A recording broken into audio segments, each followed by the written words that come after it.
Hey guys, back with another one. I just want to send an update that I will be going live today at 4 p.m. Eastern Standard Time. I woke up this morning to Goofy over here calling herself washing clothes at 1:20 a.m. in the morning time. I think she sends, well, not think she does. I think she sends signs and signals of what's going on in her life, not saying too much, but showing us little stories on her IG.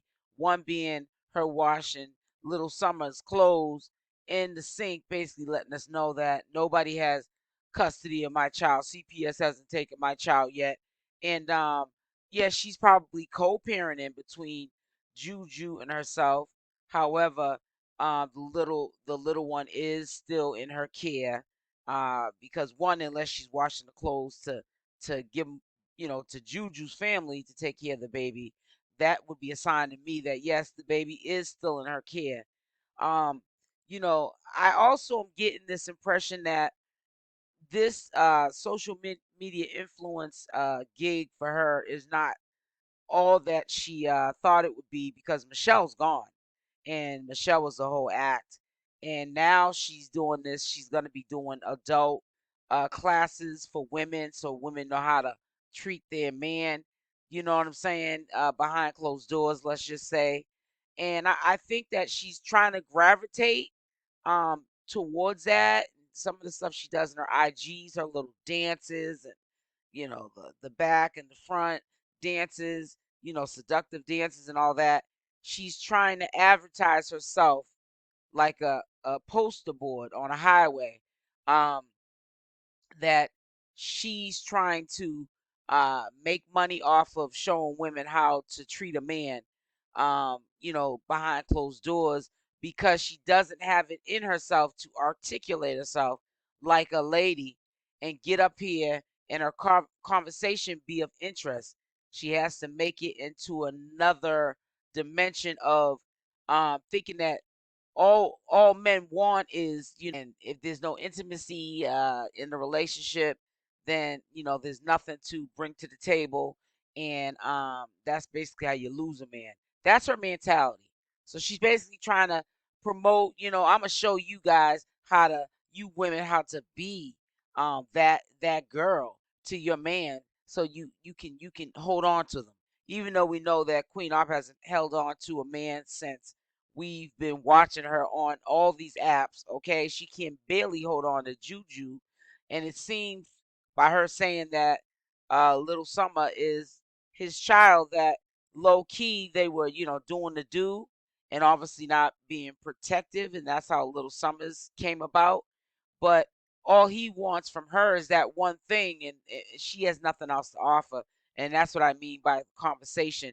I don't think that she's built for social media. She doesn't have a conversation. She doesn't know how to articulate herself. Um, the audience, you guys are right. I listen to your comments. I listen to you guys in lives. The people that follow her, younger crowds, they their minds haven't fully matured. They're probably gonna look back and gag as they get older that they actually was supporting someone like her, and she wasn't even a good example to them. If anything, she told them the opposite of life and what you should be doing in life, right?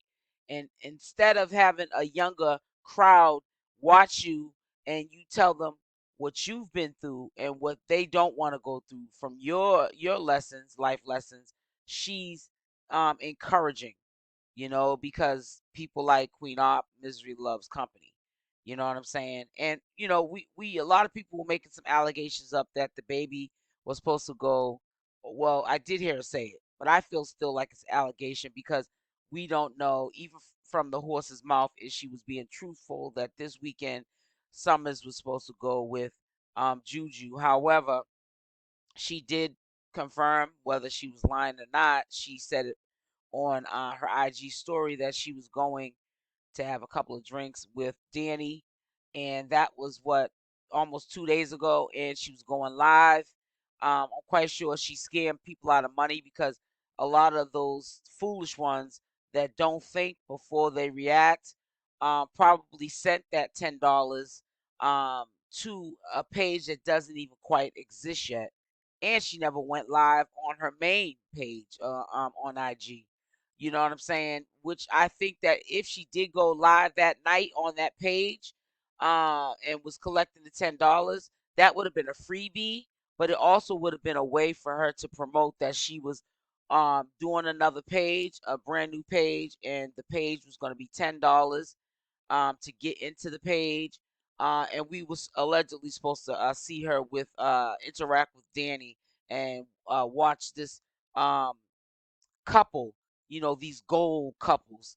I have, a sip, and speak with the audience type of a live, but that didn't take place. I think that what it is she's starting to catch on that it's really easy to tell somebody that she's going to do something. They don't hold her accountable for it. So she just continuously tells these lies, and she's getting a bag off it. So you can't be mad at her. You know why? Because one, that would be pocket watching, and two, that's her business if her supporters choose to take their hard-earned money and give it to something that doesn't exist. In life, I've learned that people rather live in a lie than to live in the truth, because the lie goes on and on and on and on. And some people don't want to hear the truth. The truth ceases and desists everything. And sometimes people, the truth hurts and they don't want to hear the truth. They rather just go on and on and on and on. And to hear the truth sometimes might hurt.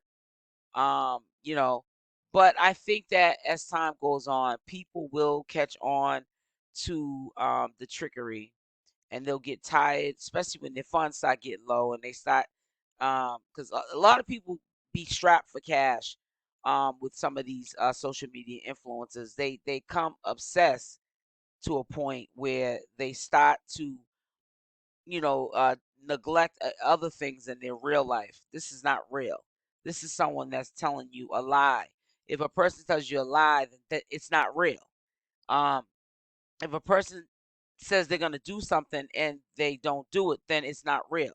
So they're not living in a real reality, and then they're not all also living in a real reality of just how when the pandemic came through, and prices on things went up, even toilet paper, food, gas prices.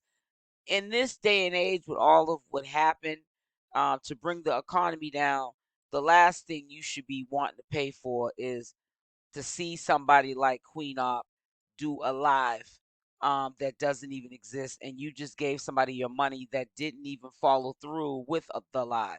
And then she plays in your face after she gets the money and clowns those supporters, saying that they're sick like her because they allow her to scam them, and they still support her. She's telling you in your face. And when people tell you the truth, you need to believe it. You need to respect it. You got to respect it to a certain extent, because if they tell you in your face, if they're playing in your face and they're telling you what they're doing, you can't really be mad at them. At the end of the day, you have to be mad at yourself. You know what I'm saying? Because some of us, that are bright, we come from good claws. We're not gonna even let that even um happen to us. We're not gonna let no wool be put over our eyes. We work too hard for our money, and we know that all we're doing is um buying ourselves into a trap, because you pay for something, you buy something only to get on to a service of a person begging for more money. It's like a funnel. You pay for the private live, you get on the private live, then she's begging the whole time on the private live. And then once that hour is close to being up, now she's raffling up more money from the supporters, $5. If she gets to that certain quota, she'll go live. If she doesn't go live, but she still got money. So, for an example, if in her head she only wants $200 and $5 cash apps in order to do that 2 hour live, the second live, if she only gets to 150 and she doesn't make it to 200, she's not going to go live, and she took off with $150 of your money. So sometimes we got to make things make sense. This isn't a make things make sense even when it doesn't make sense. This is a make things make sense because she's telling you that what she's doing is not making sense, and you guys are believing it and giving your money. And then she's rubbing it in your face that you're sick because you know she's scamming you and you still keep giving this girl your money. And that doesn't make any sense.